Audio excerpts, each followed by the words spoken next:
Blading U.S. and China diplomacy. This morning, China condemning the military response and warning of possible retaliation. KTLA's Erin Myers is live in our news center. She is tracking the latest developments. Erin, good morning.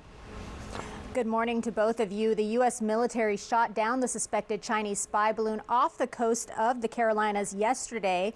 This after it traveled over sensitive military sites across North America. China has now responded, expressing strong dissatisfaction and protest against the United States' actions.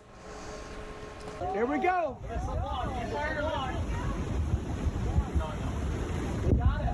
Boom!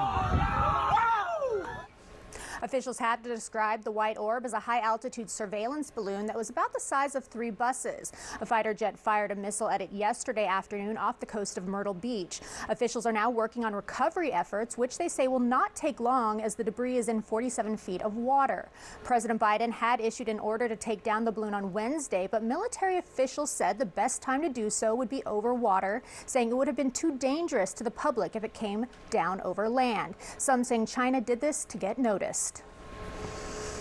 I mean, China could have used potentially any other technology, such as satellite technology, to spy on the U.S., but it was certainly trying to make a statement and test the water and see how the U.S. would respond to this. I think that China knew exactly that, because it's a balloon, it can act with a certain impunity in this sense and has this plausible deniability, saying that it's a weather balloon. And I think the statement that they were trying to make is that they are not okay with the U.S. foreign policy.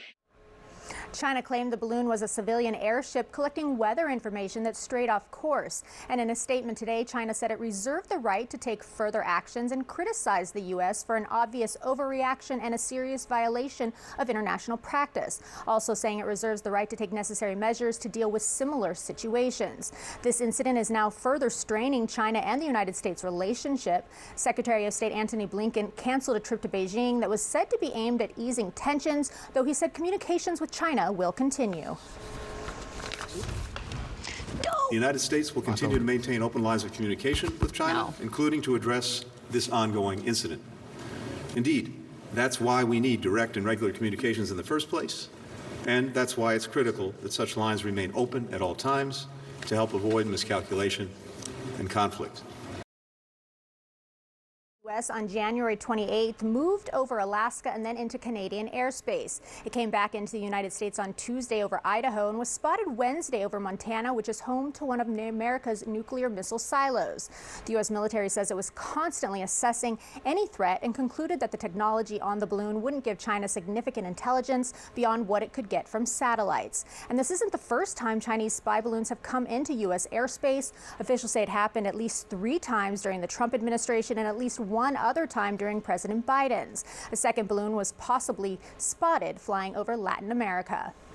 Reports say the balloon will now be analyzed at an FBI lab in Quantico. Officials say shooting it down over water will increase the chance of the balloon's components being intact. Reporting live here in the News Center, I'm Erin Myers. I'll send it back to you both in the studio. Erin Myers, thank you so much for that live report. Meantime, police in Long Beach are searching for a group of suspects involved in a string of burglaries. Security cameras captured all the crimes on film. Now, business owners are wondering why they haven't been caught yet. KTLA's Annie Rose Ramos is live in Long Beach with the details for us, and you're speaking with some of the workers there today, Annie.